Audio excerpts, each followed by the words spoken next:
आज आपण या व्हिडिओमध्ये एलपीजी गॅस ग्राहकांसाठी दोन अत्यंत महत्त्वाच्या बातम्या देणार आहोत। पहिली बातमी, आजपासून सरकारी तेल मार्केटिंग कंपन्यांनी गॅस सिलेंडरच्या नवीन किमती जाहीर केल्या आहेत। तर दुसरी बातमी ही गॅस ग्राहकांसाठी अत्यंत महत्त्वाची आहे, त्याबद्दलची संपूर्ण व सविस्तरपणे माहिती देणार आहोत। तरी आपण हा महत्त्वाचा व्हिडिओ शेवटपर्यंत पहा मित्रांनो। आजपासून मार्च महिन्याला सुरुवात झाली आहे। आज शुक्रवार दिनांक 1 मार्च 2024 रोजी सरकारी पेट्रोलियम कंपन्यांनी एलपीजी गॅस सिलेंडरच्या नवीन किमती जाहीर केल्या आहेत। मार्च महिन्याच्या पहिल्याच दिवशी जनतेला महागाईचा आणखीन एक झटका बसणार आहे। होळीपूर्वी सर्वसामान्य जनतेला निराशा करणारी बातमी समोर आली आहे। सरकारी तेल मार्केटिंग कंपन्यांनी आजपासून म्हणजे 1 मार्च 2024 पासून गॅस सिलेंडरच्या किमतीत वाढ केली आहे। सलग दुसऱ्या महिन्यात कमर्शियल गॅस सिलेंडरच्या किमती वाढल्या आहेत। 19 किलोच्या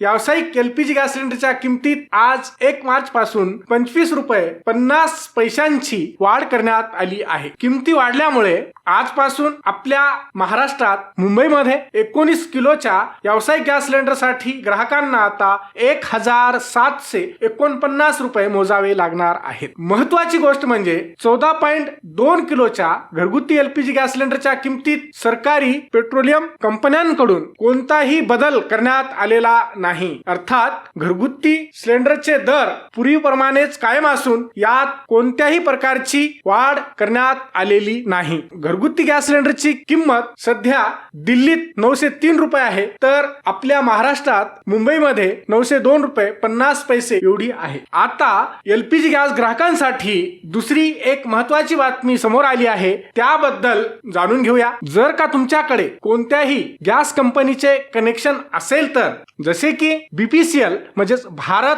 पेट्रोलियम कॉर्पोरेशन लिमिटेड म्हणजे भारत गॅस, एचपीसीएल म्हणजे हिंदुस्तान पेट्रोलियम कॉर्पोरेशन लिमिटेड अर्थात एचपी गॅस, किंवा IOCL Indian oil corporation limited म्हणजे इंडियन गॅस असेल तर तुम्हाला आता एलपीजी गॅस कनेक्शनची केवायसी करणे अत्यंत आवश्यक आहे। म्हणजेच ई केवायसी करणे बंधनकारक करण्यात आले आहे। अन्यथा कायमचे गॅस अनुदान म्हणजे गॅसची सबसिडी देखील बंद होण्याची शक्यता आहे। अलीकडेच केंद्र सरकारच्या पेट्रोलियम आणि नैसर्गिक वायू मंत्रालयाने या संदर्भात आवश्यक निर्देश देखील जारी केले आहेत। यानुसार पीएमयूआय आणि सर्वसामान्य गॅस ग्राहकांना बायोमेट्रिक प्रमाणीकरण करणे बंधनकारक करण्यात आले आहे। अलीकडच्या काळात गॅस सबसिडी बाबतीत अनेक ग्राहकांच्या लुबाडणुकीचे प्रकार अर्थात फसवणुकीचे प्रकार उघडकीस आले आहेत। त्यामुळे सरकारने एलपीजी गॅसच्या ई केवायसी बाबतीत कठोर पावले उचलली आहेत। कशी करावी ई केवायसी यासाठी ग्राहकांना आपल्या संबंधित गॅस एजन्सीकडे जाऊन ई केवायसी करून घ्यावी लागणार आहे। फिंगरप्रिंट अंगठ्याने